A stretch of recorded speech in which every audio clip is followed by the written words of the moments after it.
the sky above New Delhi, India, two aircraft communicate with the control tower.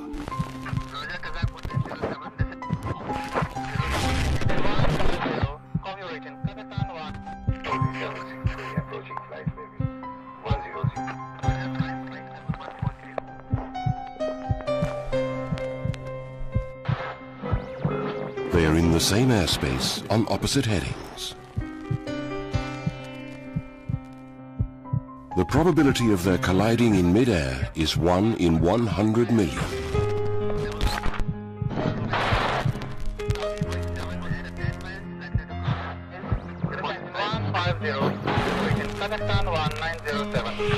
But for these aircraft and the 349 people aboard them, that probability is about to be realized.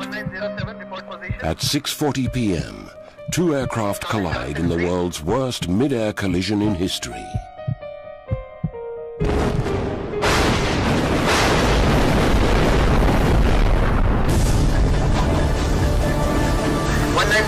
Delhi,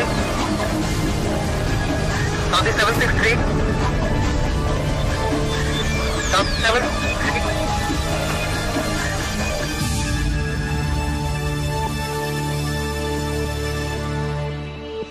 The Indira Gandhi International Airport, New Delhi, India. November the 12th, 1996. The evening shift started as any other would. 5:30 was a demanding time for the air traffic control tower.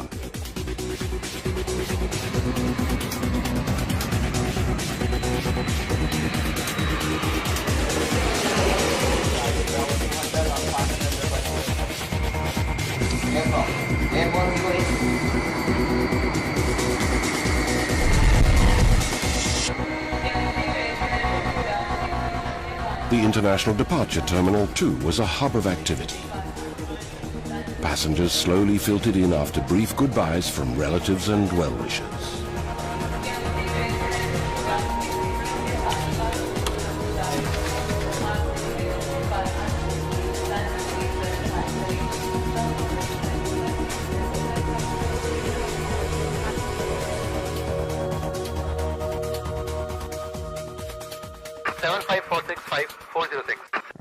The evening also started, as any other day would, for V.K. Datta, a senior air traffic controller. He was about to finish his regular shift. His responsibility was to guide all incoming traffic to Delhi Airport. On November the 12th, 1996, he was also responsible for all outgoing traffic.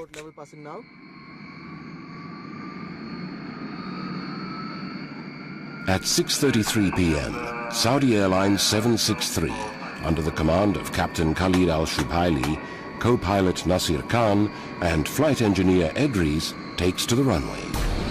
Clear for take runway 28 Saudi 763, final is clear. Saudi 765, clear of time. Runway clear, final is clear.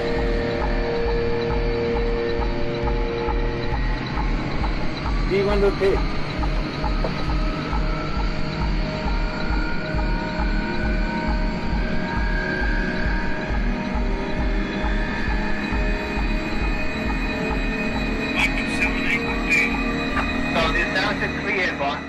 A Boeing 747, Saudi 763, is flying 289 passengers to Dhahran, Saudi Arabia. At approximately the same time, flying into Delhi from the former Soviet Republic Kazakhstan is Kazakhstan Airlines 1907.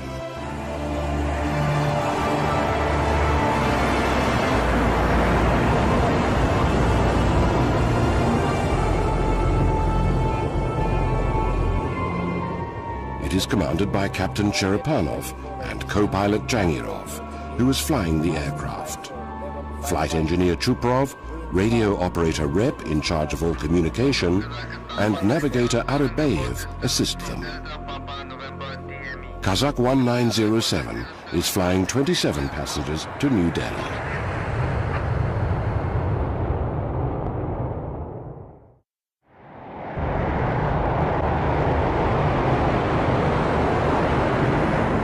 Three minutes after takeoff from Delhi Airport, on board Saudi 763, 16-year-old Sarab and 14-year-old Gaurav are excited. Not only is this their first flight, they're going to see their parents after 9 long months. That day I had spoken to them in the morning. I spoke to my eldest son. The younger one was sleeping. I thought they're coming today. We'll get to talk a lot. Why wake him up?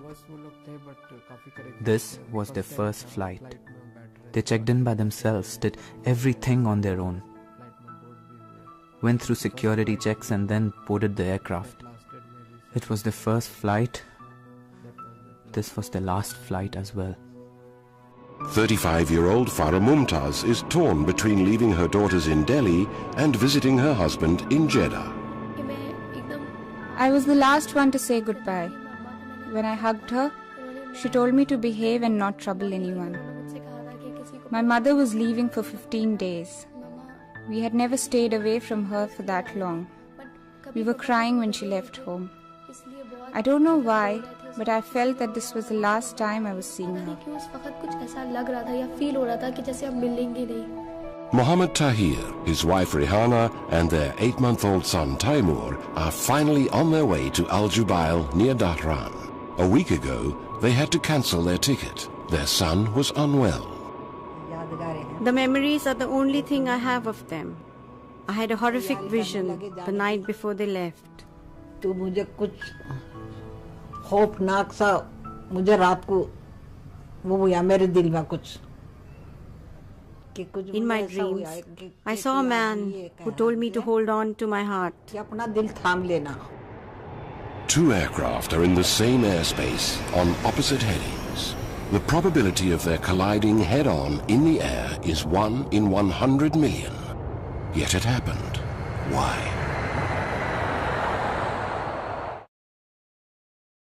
Mid-air collision accidents can take place due to pilots not adhering to ATC instructions, number 1.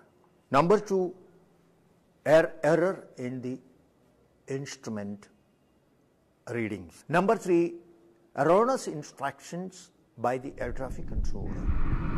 Saudi 763 approaching flight level 100 for higher. Roger, climb flight level 140. Further climb 140 Saudi 763. VK Datta, the air traffic controller, tells Saudi 763 to climb to 14,000 feet. Delhi approach, good evening. Kazakhstan 1907. Now passing 230 for 180. Roger. Kazakh 1907, descend to flight level 150, report reaching. Descend in 150.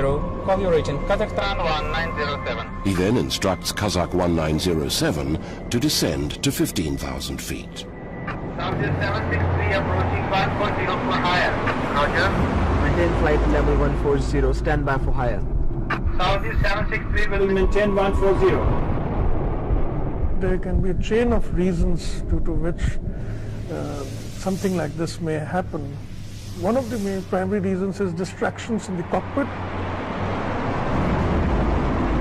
1907, report radius 0 distance. VK Datta warns Kazakh 1907 about Saudi 763 at 14,000 feet. Identified traffic, 12 o'clock, reciprocal. Saudi going 747 and 10 miles, But to no avail.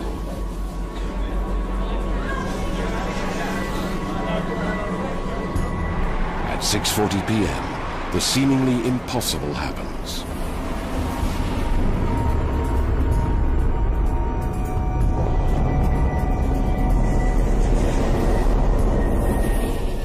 Saudi 763 and Kazakh 1907 crash in mid-air over New Delhi in the world's worst mid-air collision in history.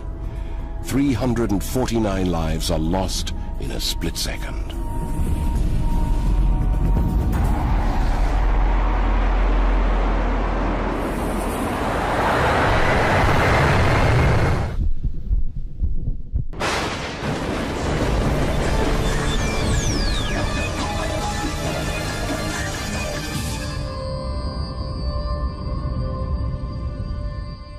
I was actually leaving office when my input editor, Suparna Singh, said, Vishnu, there is some news which is coming in which we'd like you to check out.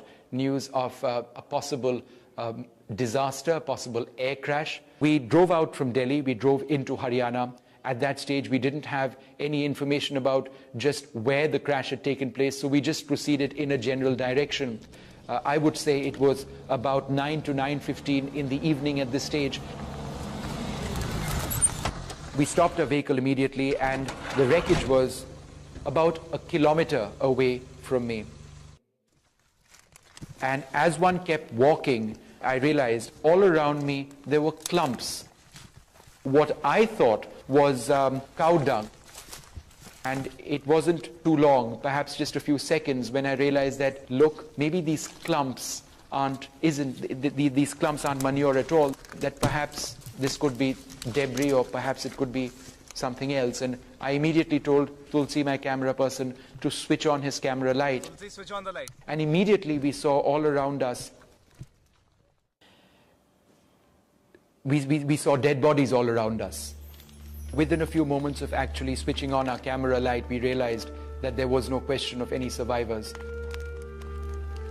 The Saudi Boeing 747, the Kazakh Ilyushin 76 aircraft, there was no part of the fuselage of the aircraft which was intact. Everything had been obliterated. There were dead bodies all around. It was abundantly apparent that there was no one who would survive this. When this incident happened, I was 7 years old. For the next couple of years, I kept thinking she'll come back. They have gone to get my son. He's hurt, but he'll be back. He'll be back. I could only find the passport of my eldest son. It took a second for everything to be destroyed.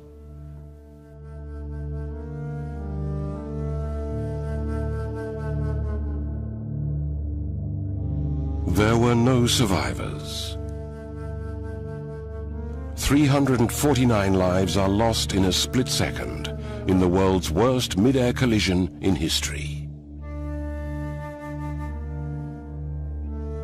Overnight, the small town of Cherki Dadri, where the two aircraft went down, shot from obscurity into the annals of aviation history to be synonymous with death and destruction. Forever.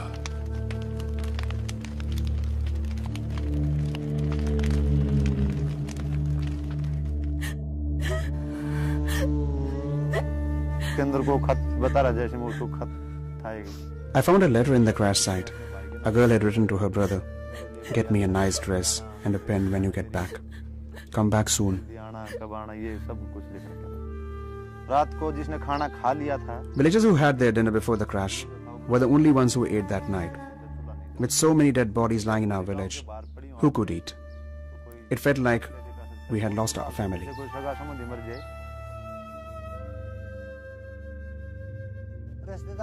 Relatives came looking for their people.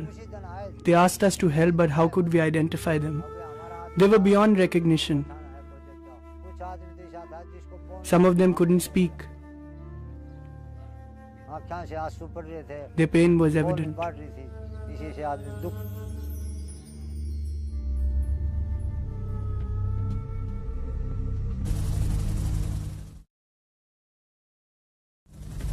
The full extent of the tragedy was visible from the air. The wreckage of the two aircraft was spread over 7 kilometers. Whatever was left of Saudi 763 was either buried in the ground or lay scattered in tangled heaps of molten metal. And they too told a story. They told the investigators how the Boeing 747 disintegrated in mid-air. 747 had lost its tail plane, went out of control, spinning violently, whereby the wings separated and the four engines fell miles apart. Kazakh 1907 had survived in bits and pieces.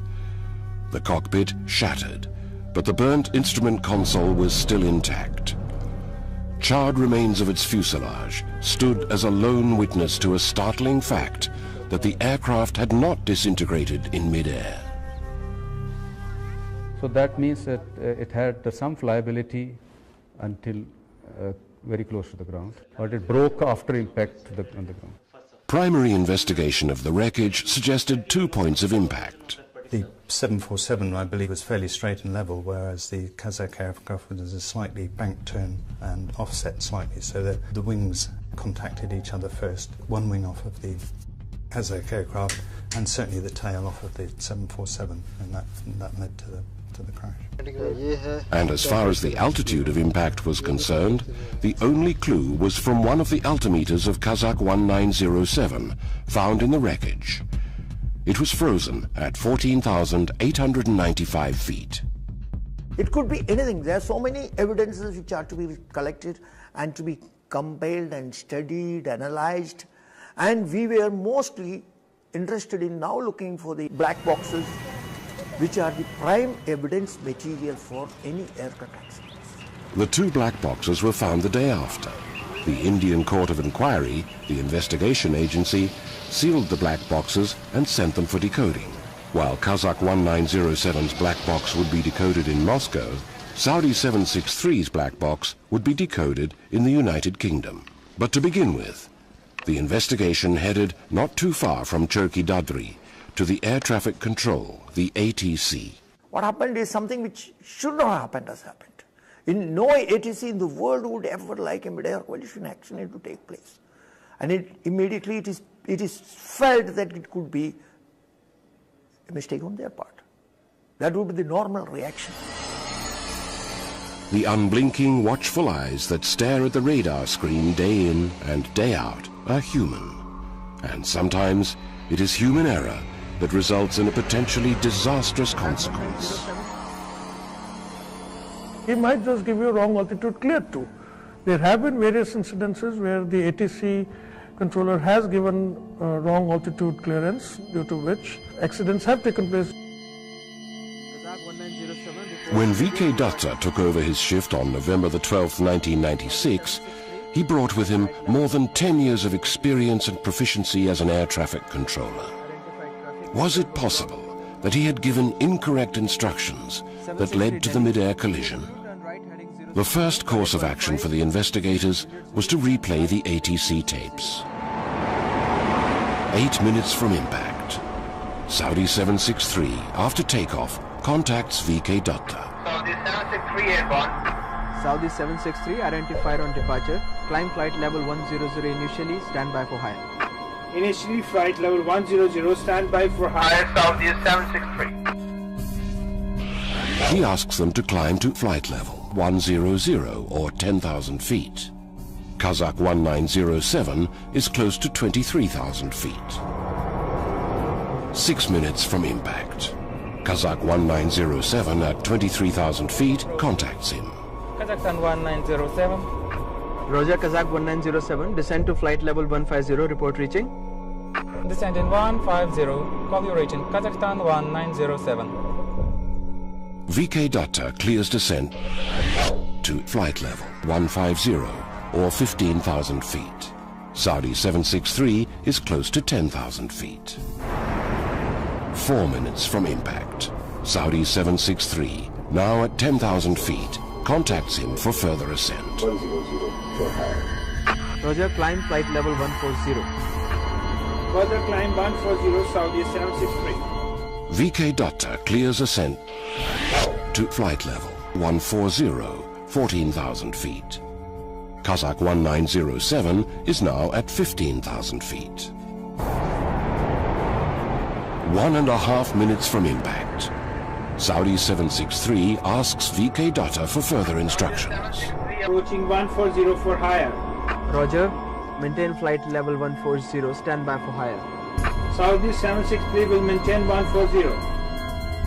He asks them to maintain 14,000 feet till further notice. Kazakh 1907 is at 15,000 feet. Two aircraft are in the same airspace on opposite headings. Saudi 763 is at 14,000 feet. Kazakh 1907 is at 15,000 feet. 1,000 feet separates them. That's safe enough, according to ICAO, the International Civil Aviation Organization. But shouldn't VK Datta warn them of each other? He does. 1 minute from impact, VK Datta warns Kazakh 1907 Saudi Boeing 747 of Saudi 763 at 14,000 feet, 8 miles in front of them. But he does not warn the Saudi aircraft. The requirement doesn't say that, but should not take it for granted when two blips are merging that they are vertically separated. Ensure they are vertically separated by repeat messages. But the fact remains that VK Datta was a silent spectator to the mid-air collision. 1907 report position. He had told the aircraft to stay at separate altitudes. He was assuming that they would pass each other safely. They had 1,000 feet between them. Because he was thinking probably they were merging and going to reappear in both the sides, and waiting for giving a further descent clearance to the incoming aircraft and climb clearance to the Saudi outgoing. It was evident that one of the aircraft, or both the aircraft, had breached its assigned flight level. By how much? And why?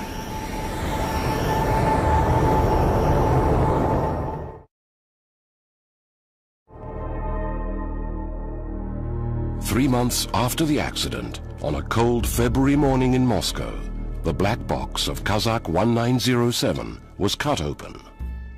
The investigators heard the voices of the Kazakh crew for the first time. Kazakh 1907, report radial view, this is the immediate department member. Kazakh 1907 now reached 1500, 46 miles from Delta Papa November, radio 610. Roger. Maintain flight level 150, identified traffic, 12 o'clock, reciprocal, Saudi, Boeing 747 at 10 miles, likely to cross to another 5 miles. Report if inside. From here. Maintain 150, Kazakhstan 1907. It was clear from the tape that the air traffic controller instructed the Kazakh crew to stay at 15,000 feet. He also told them to look out for the Saudi aircraft and to report back once they had sighted it. The turning point of the investigation was when the digital flight data recorder that records altitude, speed and other technical parameters was decoded. It ruled out technical malfunction. The altitude of impact could not be calculated with accuracy. It had a huge margin of error. But the graph revealed a startling fact. Kazakh 1907 had descended below 15,000 feet. This was a point which we all had in our mind at the time. Why? If a pilot is told to maintain certain level and if he doesn't maintain, there must be some reason for it. You can argue that the crew made an error and just descended, but it's the puzzling part is building up why, in fact, if they made an error, why they made an error, and trying to piece that together.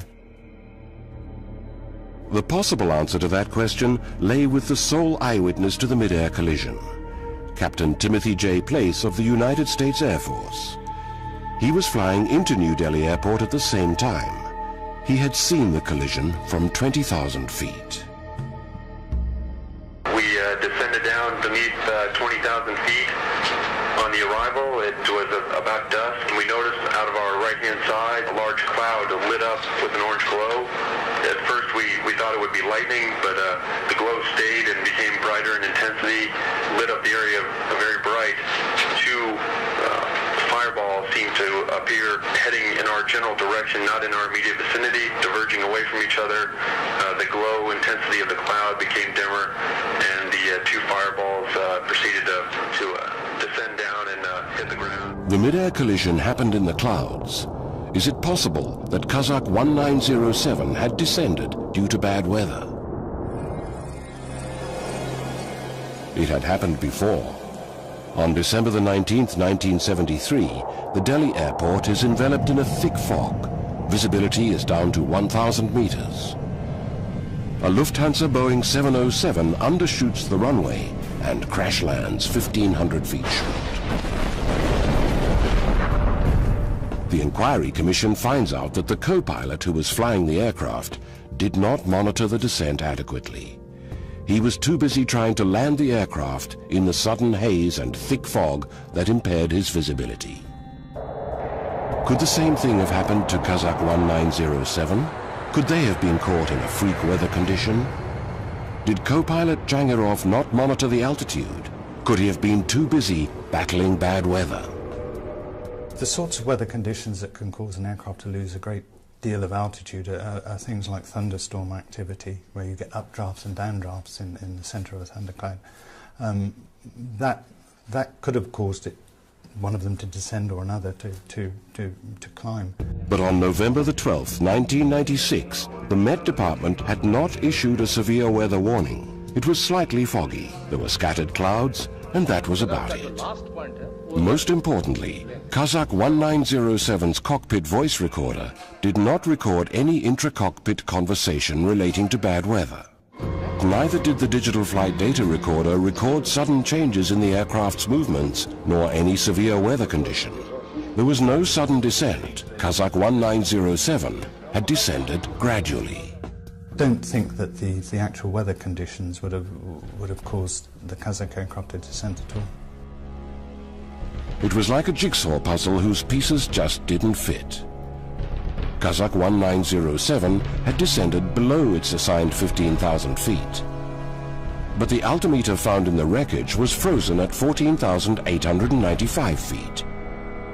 If that's the altitude at which the collision occurred, it meant that even the Saudi aircraft had breached its assigned altitude. It had climbed above 14,000 feet.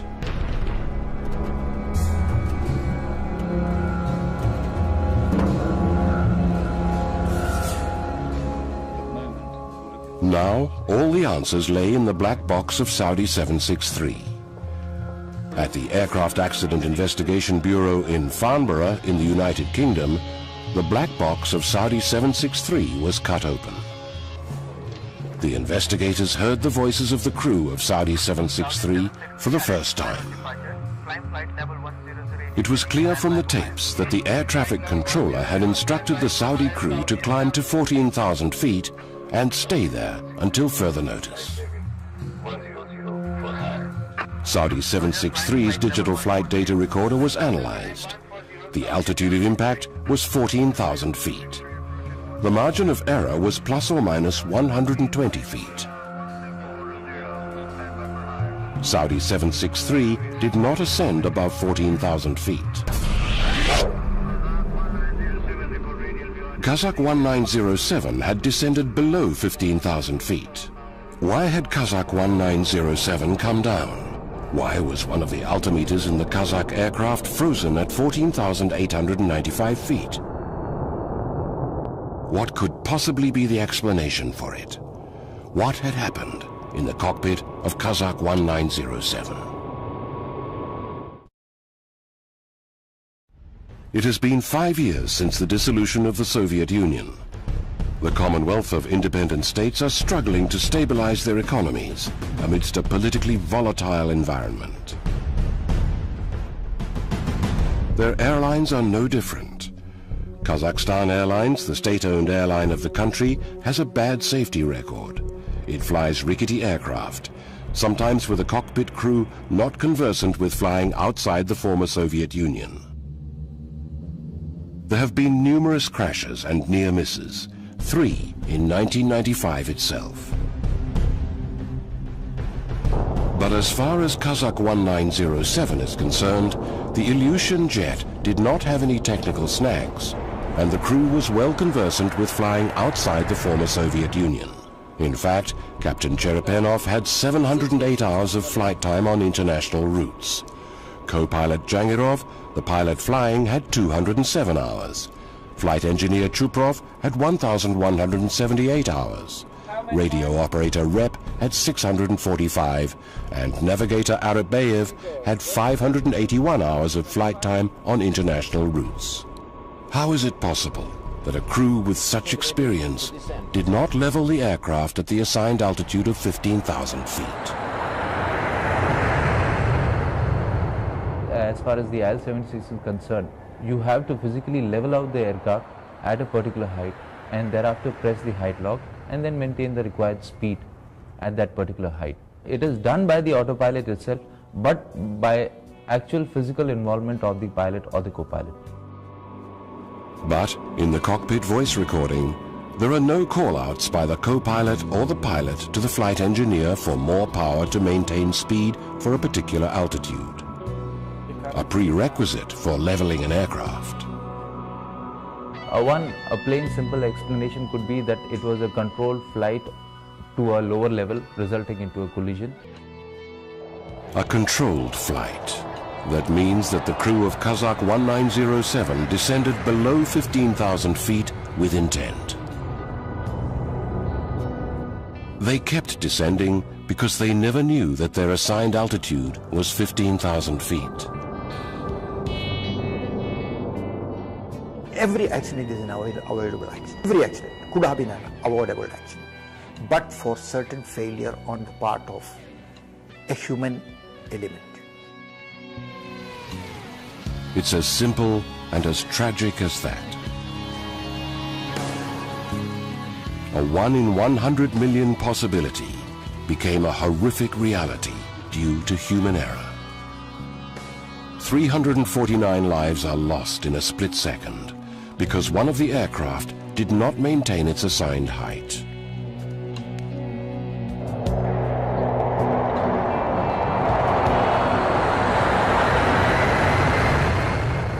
How could it all have happened?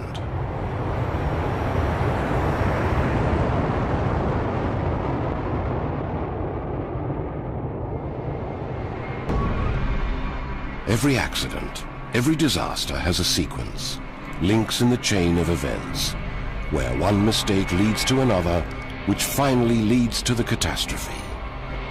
In the world's worst mid-air collision, the sequence started 8 minutes before impact, at 6:33 p.m., when Saudi 763 takes off.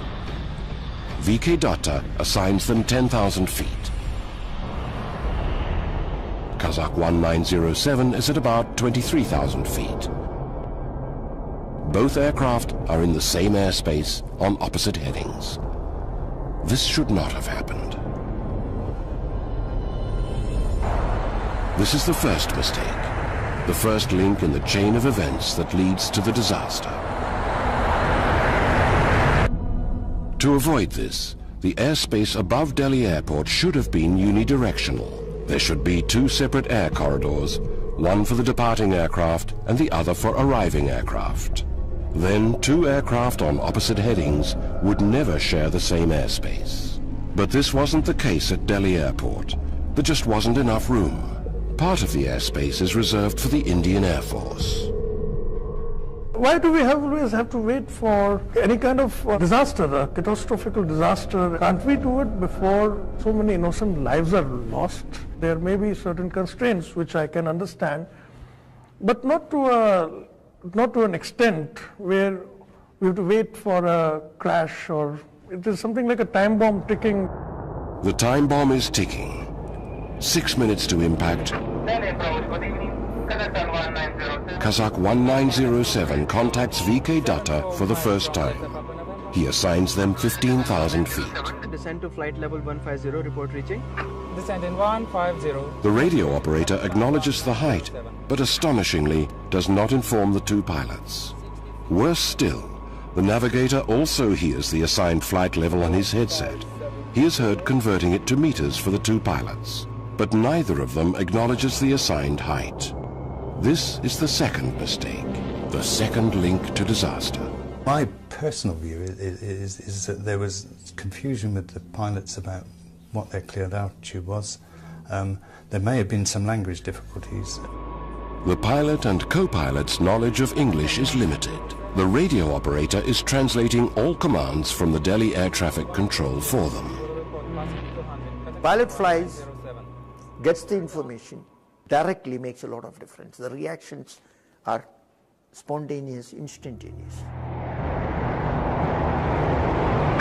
Saudi 763 approaching flight heading 100 for higher. Roger, flight level 140.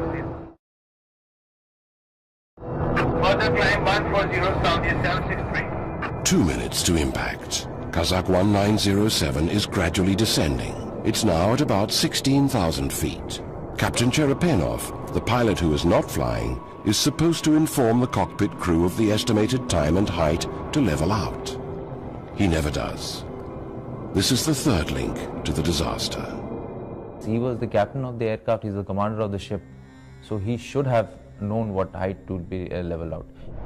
1.5 minutes to impact. Saudi 763 is told to stay at 14,000 feet till further notice. 1 minute to impact. At 6:39 p.m., the Kazakh radio operator tells VK Datta they are at 15,000 feet. Now reached 150. This is another extraordinary error. In reality, they are at 16,300 feet. The altimeter is on the front instrument console. The radio operator may not have seen it. This is the fourth link to the disaster. Seconds before impact, VK Datta tells Kazakh 1907 about Saudi 763 in front of them. 747 at 10 miles, set across another 5 miles. reported site. Kazakh 1907 is already below 15,000 feet. By the time he completes the transmission with the radio operator of Kazakh 1907, the aircraft is at 14,500 feet. Gradually descending, it enters into a cloud layer.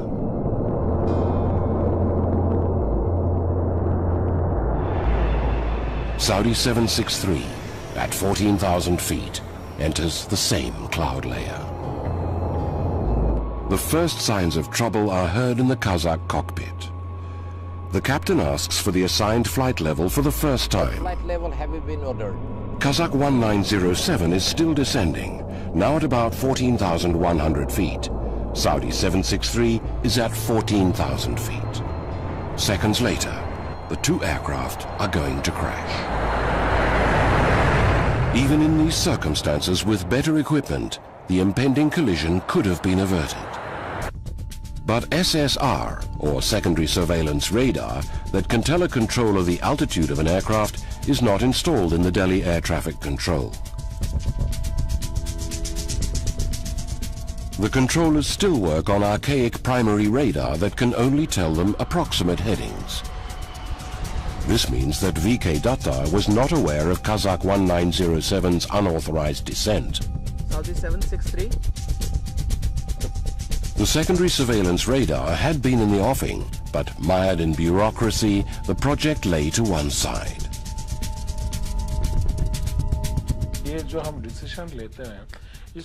There are too many channels to go through, hurdles to cross, so these things take time.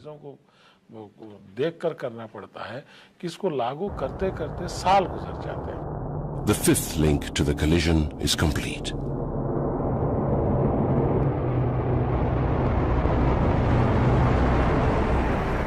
Seven seconds before impact, a tragic sequence of events unfolds in the Kazakh cockpit. The flight engineer realizes that the aircraft has descended below 15,000 feet, their assigned flight level. He probably tries to accelerate to climb, but the captain asks him to hold on and not to accelerate. The flight engineer responds by calling out, "Holding." What I feel has happened at that point of time is that the engineer has realized that the aircraft has gone below 150. He has started opening power, anticipating the next moment I will get a call for climbing or accelerating. But the captain is not yet sure, or maybe he's made a gesture to the flight engineer that hold the power. Kazakh 1907 holds its course. It keeps descending.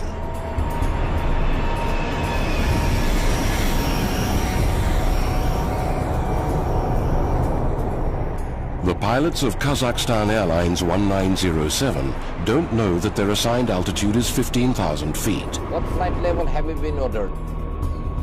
The air traffic controller can't warn them. He doesn't have secondary surveillance radar. There is a last resort. But neither of the aircraft has TCAS, traffic collision avoidance systems, installed. They do not have onboard computers that can warn them of another aircraft directly in front of them and suggest evasive action. That is the last filter for collision avoidance, which is independent of any ground control, any ground radar. It is aircraft to aircraft. Collision avoidance systems give time which is sufficient in most cases to avoid collisions. But the Civil Aviation Ministry never made TCAS mandatory over Indian airspace by 1996. It took India a mid-air collision to implement these systems.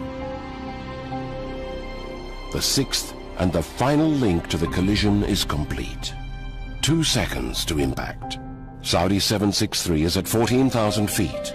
Kazakh 1907 is at about 14,000 feet. The radio operator shouts out a warning. The captain asks for full power. If only he hadn't. Kazakh 1907 would have passed safely below Saudi 763, but it's too late. The flight engineer opens full power on all engines. Kazakh 1907 accelerates to climb to 15,000 feet. There's chaos in the cockpit. Everyone's screaming. They have just seen Saudi 763 coming towards them.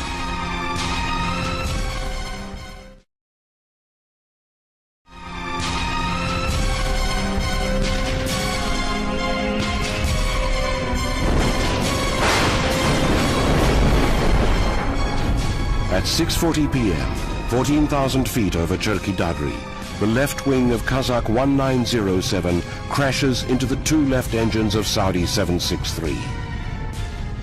Saudi 763 catches fire instantaneously. It goes into a nosedive. Spinning violently, Saudi 763 disintegrates in mid-air. The last recording in the Saudi cockpit is a prayer.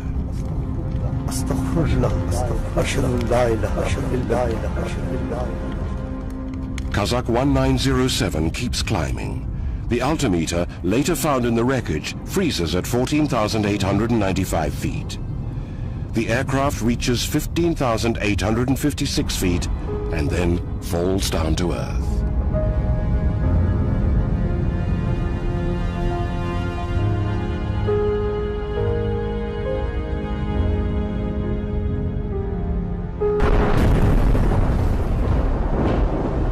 "349 souls, 349 dreams, and 349 hopes are extinguished in a split second." Today, the words, "if only," are the only words that echo in the minds of many. 10 years later, Kazakhstan Airlines has stopped operating. English is now a primary qualification for pilots from the Commonwealth of Independent States consisting of former Soviet republics. The Indian airspace is now unidirectional. All aircraft flying into it have TCAS, and the Delhi airport has secondary surveillance radar. This disaster served as a precursor to lots of improvements, but at what cost?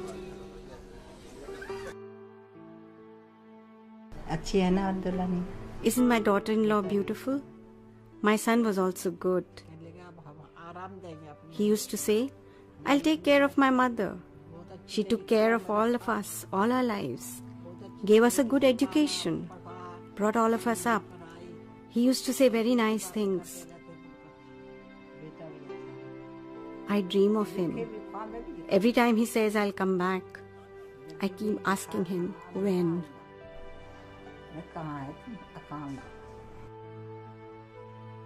It is very difficult in life to lose young children.